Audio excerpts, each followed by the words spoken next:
My husband let me stand at the edge of his own party for 2 hours holding a glass of wine I never drank before he finally raised his and told a roomful of his partners, "Don't worry about my wife, she's decorative, not functional. Give her a loom in a corner and she'll be happy all night." They laughed. I laughed too, the way you laugh when something inside you finally snaps clean off its hinge. Then I set my glass down, walked out to the valet, and an hour later the first of his 91 missed calls came through. Right around the time he found the charge on his card for a one-way first-class seat to Santa Fe. I want to tell it the way it actually happened, not the way he's telling people now. The party was at the Carrington, downtown Charlotte, the ballroom with the gold ceiling that Russell loved because it photographed well. The firm had landed the South Tryon development, the biggest mixed-use deal the city had seen in a decade, and Russell had been the one to close it. He'd made managing partner that morning. I'd ironed his shirt myself, because the cleaners had pressed a crease into the cuff, and he said it made him look like he didn't have a wife who cared. I did care. That was the whole problem. I'd cared for 14 years, the way you care for a houseplant you keep alive long past the point where it's giving anything back. I wore the grey silk because he'd told me once, early on, that I looked serious in grey, and serious was the closest Russell ever got to saying beautiful. I did my own hair. I'd thought foolishly that this might be one of the good nights. The ones where he'd find me across a room, and his face would do that thing it used to do in the beginning before the beginning curdled. He didn't find me across the room. He left me at the coat check talking to a partner's wife named Caroline who kept checking her phone, and then he disappeared into the knot of men by the bar, and I stood there for 2 hours being introduced as Russell's wife, by people who would not remember my name in the morning. My name is Helen Marsh, before I let him file the paperwork that turned me into Helen Albright. I used to think that was a small thing, a name. It isn't. It's the first thread they pull. Around 9, his college friend Spencer found me by the dessert table and said, with the kind of drunk honesty that's actually just cruelty wearing a friendly coat, "You're a good sport, Helen. Russell says you'll wait anywhere, says you're the most patient woman in North Carolina." And he laughed, and I understood. The way you understand a smell before you can name it, that I had become a joke they told each other. The patient wife. The one who waits. That was the thing the comments under my life would have flagged if my life had comments. Why did you wait? Why did you stand there? I've asked myself the same thing 1,000 times since. The honest answer is that I didn't know I was waiting. You don't feel the water rising when you've been sitting in it your whole marriage. You just feel a little colder every year and tell yourself the season's changing. But I want to be clear about something because it matters to how the rest of this goes. I didn't wait that night the way I'd waited for 14 years. The moment I understood the joke, I stopped waiting. It took about 4 seconds. Russell stood up to give his toast at 9:30. He had a flute of champagne and a microphone someone had handed him, and the lights came up a little, and he thanked the firm and the city and the Lord and his mentor, in that order, and then his eyes found me at the back of the room where they'd put me, and he smiled the smile I'd married, the one that worked on juries and bank boards. "And of course my wife," he said. 14 years. She gave up. What was it, honey? He pretended to think. Yarn. She wanted to make blankets for a living. The room chuckled. I told her, Helen, there's no future in string. And look at us now. He lifted the glass toward me like a man toasting a piece of furniture he was proud to own. Don't worry about my wife. She's decorative, not functional. Give her a loom in a corner and she'll be happy all night. Here's what they don't know, the people laughing. The thing he called string was a fellowship at Penland, a full year. I'd gotten in at 26, one of 9 fibre artists in the country, and I'd had a piece, a tapestry, 8 feet of indigo and rust that I'd dyed myself in a bathtub in our first apartment, shown at a juried exhibition in Asheville. A woman from a gallery had given me her card. I still had the card.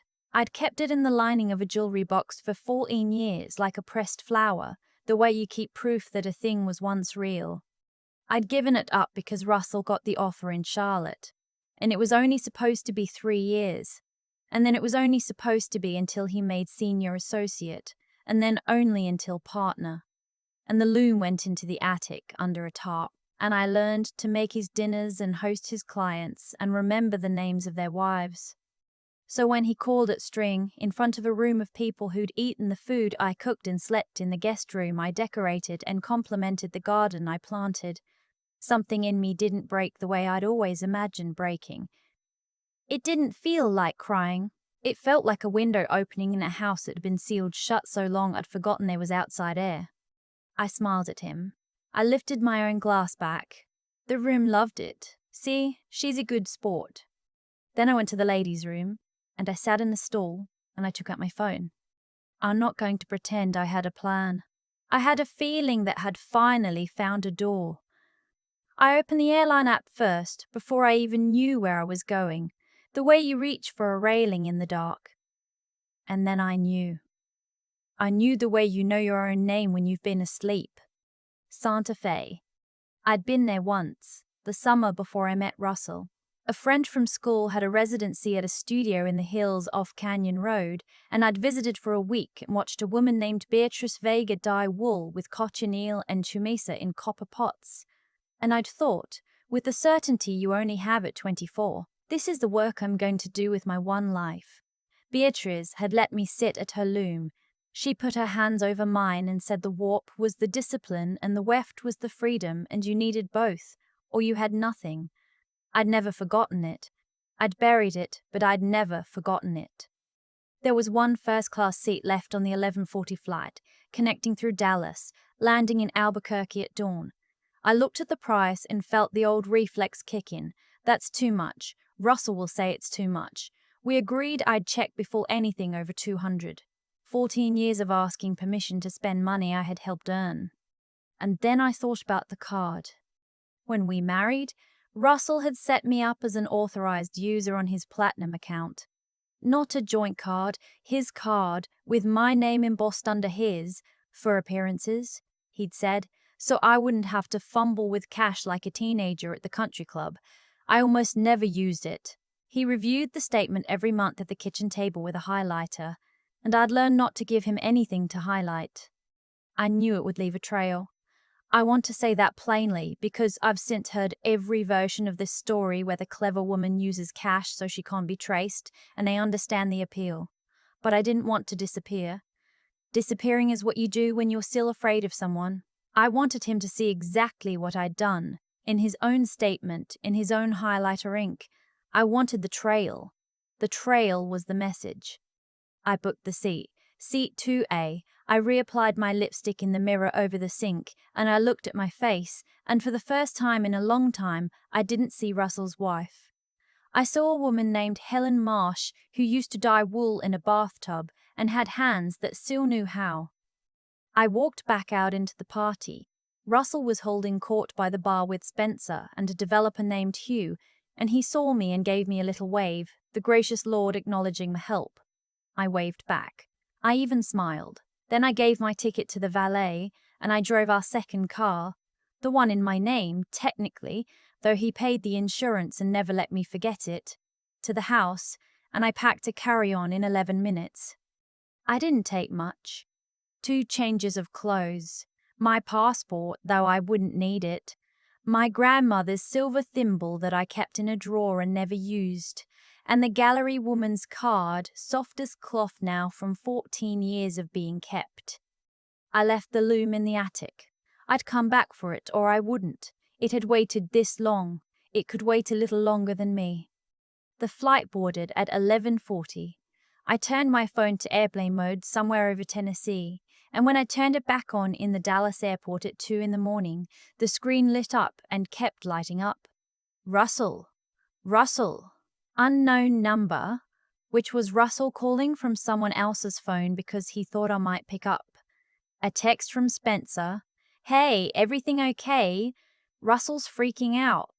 A text from my sister Lydia. Russell just called me at 1 a.m. asking if I'd heard from you. What is going on? Are you safe? I read them all the way you read a weather report about a storm that's already passed over you and out to sea. The progression was almost funny. Where are you? Helen, this isn't funny. Call me right now. The card company called me about suspicious activity. Did you book a flight? Have you lost your mind? I'm worried sick. Just tell me you're okay. And then, at the bottom, the one that told me everything. Do you understand how this looks? That was Russell, in 9 years of marriage and again at 2 in the morning. Not where are you? Not are you hurt? How does this look? I texted Lydia back. I'm safe. I'm not in trouble. I left him. I'll call you tomorrow.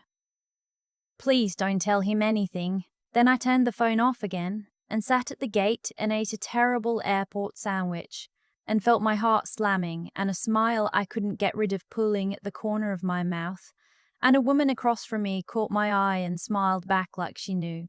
Like women sometimes just know. Albuquerque at dawn was the color of the inside of a shell. I rented a car on my own debit card, my own checking account, the one Russell didn't watch because it never had enough in it to bother with. And I drove the hour north to Santa Fe with the windows down and the high desert cold pouring in. And the mountains came up out of the dark like they'd been waiting for me. And I cried finally, but not the kind of crying I knew. The good kind. The kind that empties you out so something can move back in. I didn't have a reservation. I found an old adobe inn off Acequia Madre with a hand-painted sign and a courtyard full of hollyhocks going to seed, and a woman named Rosa at the desk who took one look at my face and my 11-minute carry-on and didn't ask a single question. How long? She said. I don't know, I said. That's fine, she said. Most people who come here like this don't. The room was small and white and had a window that looked at the mountains and a single chair by the window, and I sat in that chair for a long time and did nothing at all, which I realized I had not done. Truly done, without a list of his needs scrolling behind my eyes, in 14 years. The next morning I walked to Canyon Road because my feet knew the way, even though my head had forgotten it, and I found Beatrice Vega's studio still there, the same blue door, and I almost didn't go in. I was 41. I'd thrown the best years of my hands into hosting dinners. What could I possibly say to her? She was at her loom by the window, older, her hair gone entirely white and pinned up with a pencil, and she looked at me over her glasses for a long moment and then said, I know those hands. I burst into tears in the doorway of a stranger's studio. She wasn't a stranger. That was the thing. She put her hands over mine 17 years ago, and I'd let a man convince me to forget it. She made me tea.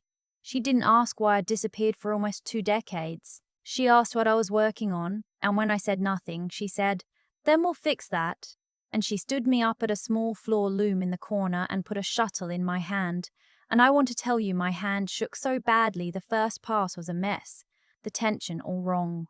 The warp, the discipline in me with no discipline left in me. But the second pass was better, and the third. You stopped, she said, watching. Not a question. I got married, I said. She made a sound in her throat that I understood completely. Then she said something I've thought about every day since. The work doesn't leave you. You leave it. And then you spend years thinking it abandoned you so you don't have to know it was the other way around. I came back the next day, and the next. She put me to work carding wool and winding warps, the unglamorous parts, and I did them like a woman saying her prayers. In the evenings, I went back to the white room and I started writing things down. Not a diary exactly, more like an inventory of everything I'd let myself believe. I believed that string had no future. I believed that wanting my own life was selfish. I believed Russell when he said the galleries that didn't call back just had no taste, and that the residencies that didn't accept me had probably been looking for someone younger, someone less serious, someone without a husband to think about. And then, on my 5th day, sitting in Beatrice's studio while she steeped a pot of cochineal, the floor went out from under everything I thought I knew. She was telling me about the old crowd, who'd gone where, who'd died, who'd gotten famous. And she said, casually, stirring the pot, We always thought you'd end up here, you know. Margaret Olsen at the Pingin Gallery asked about you for years. She had your tapestry on her wall. The indigo one. The big one from the Asheville show. She wanted to give you a solo. 2011, 2012. She kept reaching out. And then your people would write back and say you'd retired from the work. Such a shame, we all said. So young to retire? I set down the wool I was carding. What do you mean my people wrote back? I said. Beatrice looked at me. Something passed over her face.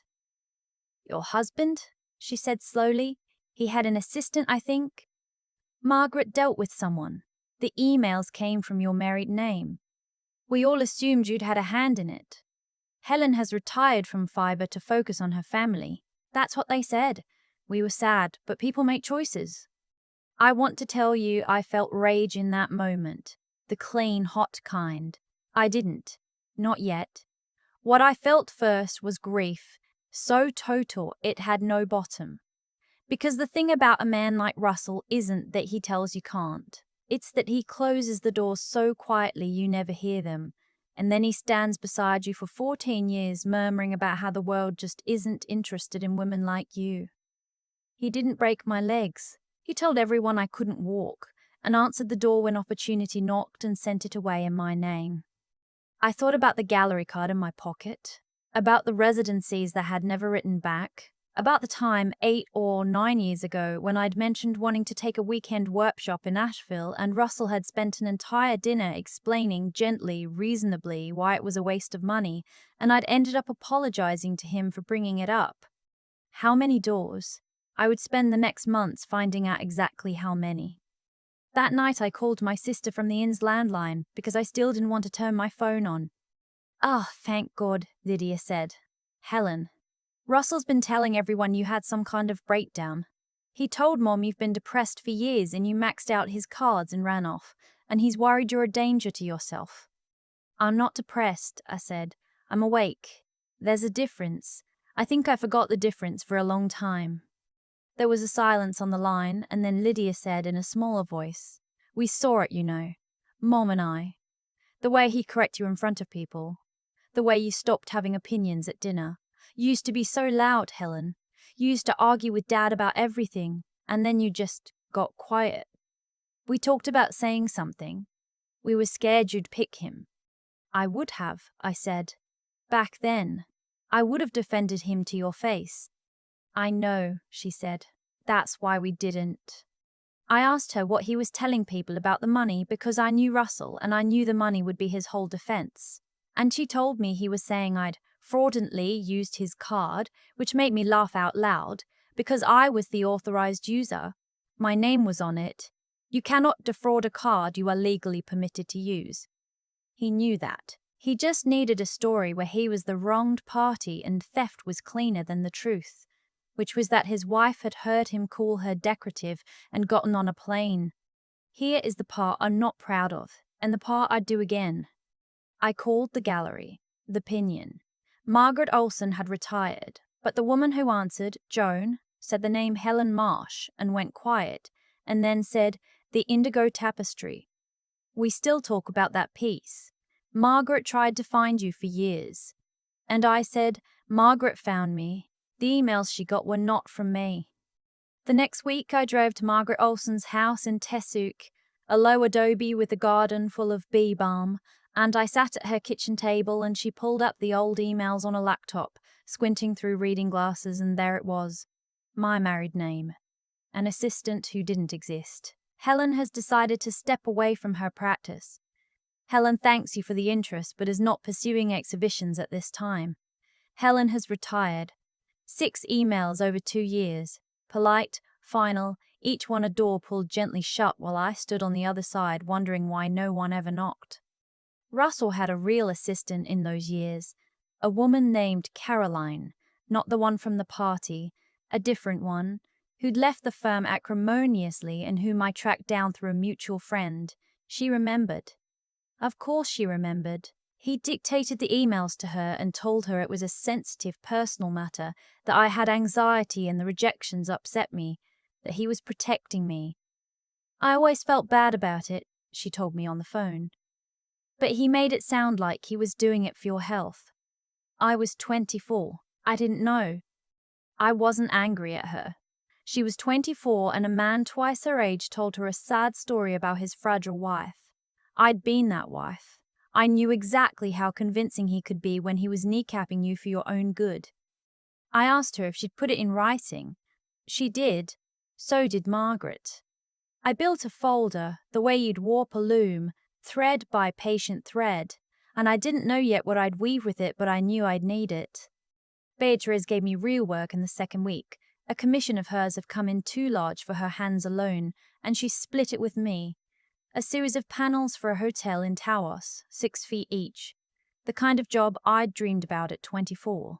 I worked 12-hour days, and my hands cracked and bled at the knuckles, and I had never been happier. I'd forgotten that happiness could feel like exhaustion. I'd spent 14 years confusing comfort for peace, and they are not the same thing. Comfort is the cage. Peace is the work. In the evenings I started a blog. I called it The Long Warp, and I didn't put my face on it, and I wrote about color and grief and the particular blue you get from indigo when you've fermented the vat just past the point of patience. I didn't expect anyone to read it. People read it. A woman in Maine wrote to say she'd pulled her own loom out of a closet after reading. A textile editor at a magazine in Denver wrote to say the writing was unusual, that I described tension. In cloth, in marriage, I didn't draw the line, and neither did she, better than anyone she'd read in years. Russell found me in the third week. Of course he did. He said it like he was asking me today morning in a quarter-zip and pressed khakis, looking like a man who'd flown to the desert to retrieve a piece of lost luggage. He'd lost weight. He had the gentle, grave face on, the one for juries. "Helen," he said in the doorway, framed by the blue door. Thank God, I've been out to my mind. Beatrice didn't look up from her loom. She just said, "Helen, is this man bothering you?" And the casual steel in it made me love her. "He's leaving," I said. He took me out to the courtyard, his hand finding my elbow the old way, steering me, and I let him only because I wanted the conversation to happen where I could end it. We sat on a bench under a cottonwood, and the gentle face lasted about 90 seconds before it cracked. "Do you have any idea what you've done?" he said low. I made managing partner the same week my wife flew off and emptied my card. "Spencer's wife is telling everyone you had a nervous breakdown." The card company flagged the account. I had to explain to the senior partners why my personal life is a circus. His jaw worked. "And now I find you playing arts and crafts in some hovel in the desert. This is beneath you, Helen. Come home and we'll forget it." I almost laughed. Beneath me. The word he used for the only thing that had ever felt like mine. "What was beneath me?" I said, and my voice came out steadier than his. "Was standing at the back of your party for 2 hours while you told a room of men I was decorative. What was beneath me was 14 years of you answering my mail." The face changed. "A flicker. What are you talking about?" I took the folder out of my bag. I'd carried it with me for a week waiting for this. I set it on the bench between us, and I watched him read his own betrayal in his own assistant's words. And I watched him reach, the way drowning men reach, for a story. "You weren't ready," he said. "Those galleries, that fellowship, I was protecting you from disappointment. You don't know how those people are. They would have used you up. I knew what was best." "You knew what was best for you," I said. "A wife with no career to leave you for. Someone home to host the partners. Someone who'd lost track of who she was so completely she'd thank you for it." "I gave you everything," he said, and his voice rose, and I saw a few of Beatrice's students glance over from across the courtyard. "A house, security, a life most women would kill for." "You gave me a beautiful room and locked it," I said. "Don't mistake the lock for the gift." He told me then, dropping the gentleness entirely, that I was being hysterical, that the divorce would ruin me, that I had no income and no assets in my name, and that the prenup I'd signed at 27, in love and stupid. that he'd called just a formality would leave me with nothing. He said it like a closing argument. He'd always been good at closings. What he didn't know was that I'd already talked to a lawyer. Margaret had a divorce attorney friend in Santa Fe, a brisk woman named Adriana, and Adriana had looked at the prenup and laughed, the short laugh of a professional smelling blood. The prenup protected his premarital assets. It said nothing about 14 years of marital property in North Carolina and equitable distribution state. It said nothing about the firm equity he built while I ran the house that let him build it. And it said nothing at all, about a documented pattern of a husband impersonating his wife to sabotage her career, which, Adriana said dryly, was not technically actionable as a tort in a divorce, but was the kind of thing that made a man very eager to settle quickly and quietly rather than have it read into a record. I didn't tell Russell all of that on the bench. I told him one thing. "The papers will come," I said. "You'll want to sign them fast. Because if you fight me, Margaret Olson and your older sister will both be very happy to explain under oath who actually retired me from my career." The blood went out of his face the way water goes out of a sink. He stood up. He straightened the quarter zip, the old pal move, smoothing himself like a man rebuttoning his authority. "You've changed," he said, and he meant it as the worst thing he could say. "Yes," I said, "finally." He flew home that night. He signed within 2 months. He was, as Adriana predicted, exquisitely motivated to keep it quiet. And I walked away with half of 14 years, which turned out to be enough to live on for a long time in a town where I needed almost nothing. The thing about Russell was that he taught me to live so small that freedom, when it came, was cheap.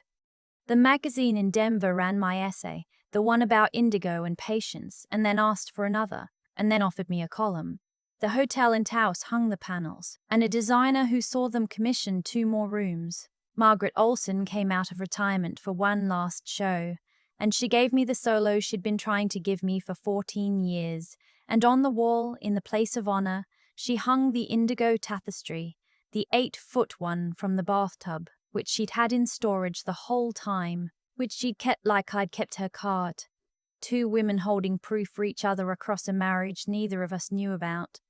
I stood in front of it on opening night, and a young woman came up beside me, 20-something, ink under her nails, and asked who'd made it. "I did," I said, and the words came out clean, no apology in them, no husband attached to them. "When I was younger than you, and then I stopped for a long time, and then I started again." "Why'd you stop?" she asked. "Somebody convinced me I couldn't," I said. "Don't let anyone do that, not even gently. Especially not gently.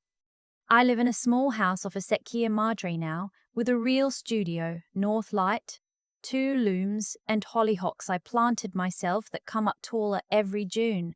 Beatrice comes for dinner on Sundays. So do Joan from the gallery, and Adriana, and a woodworker named Tomas who builds my loom frames and looks at me sometimes the way Russell stopped looking at me a decade in, but slower and with no plans to own anything. A few months ago my phone buzzed with Russell's name, first time in over a year. I don't know what it said. Another grievance, another apology shaped like a grievance, some new development requiring my attention. I was at the long loom, halfway through a panel, the walk tight and true under my hands, the weft moving the way Beatrice taught me, the discipline and the freedom finally in the same cloth. I didn't open it. I deleted it, and I picked the shuttle back up, and I kept weaving the life I'd been trying to make since I was 24, before a man with a good closing argument talked me out of it for 14 years. The blanket I'm making is indigo. I dye it myself. It has a future. So do I. For 14 years I told myself that comfort was the same thing as peace. And the night Russell called me decorative in front of a gold ceiling full of strangers, I'd finally felt the difference in my own chest. Comfort is the cage. Peace is the work. I had to lose the first to find the second, and I want to be honest about how that happened, because none of it was luck. The flight to Santa Fe wasn't the brave part. Booking a seat is easy. The hard part came after, When I sat in Beatrice's studio and learned that Russell had been answering my mail for years, sending opportunity away in my own name, and I had a choice about what to do with that, I could have stayed small and bitter. Instead, I started carding wool with shaking hands and writing down every lie I'd swallowed. That choice to keep my hands moving when grief told me to quit is the only reason the rest of my life exists. Nothing changes until you decide you're worth the effort of changing it. I think about the women in those gallery emails, the ones who kept reaching out to me. Margaret kept my tapestry on her wall for 14 years. She didn't owe me that. She did it because she believed talent deserves an honest door. And when I finally walked through it, I understood that the way you treat other people's dreams is its own kind of character. Russell collected people. Margaret kept faith with them. I know now which one I want to be. If you take anything from what happened to me, take this. Be the kind of person who tells the truth even when a softer lie would protect you. Because the cruelest thing Russell ever did was lie to me gently, for my own good, and I let him because gentle lies don't sound like prison doors closing. Stay sharp enough to notice when someone is shrinking you an inch at a time because they almost never do it all at once. And when you finally see it clearly, find a stubbornness to act, even at 41, even with no money in your own name, even when everyone you love is afraid you'll go back. I almost went back. The thing that stopped me wasn't anger. It was the memory of my own hands at 24, sure of what they were for. I weave for a living now in a small house off a Kia Madre, and the blanket on my loom is indigo, dyed in a vat I tended past the point of patience. And it has a future. So do I. The man with the perfect closing argument talked me out of my one life for 14 years. It took me one plane ticket and a willingness to bleed at the knuckles to talk myself back into it. You teach people how to treat you. I taught Russell for 14 years. Then I learned to teach myself something better.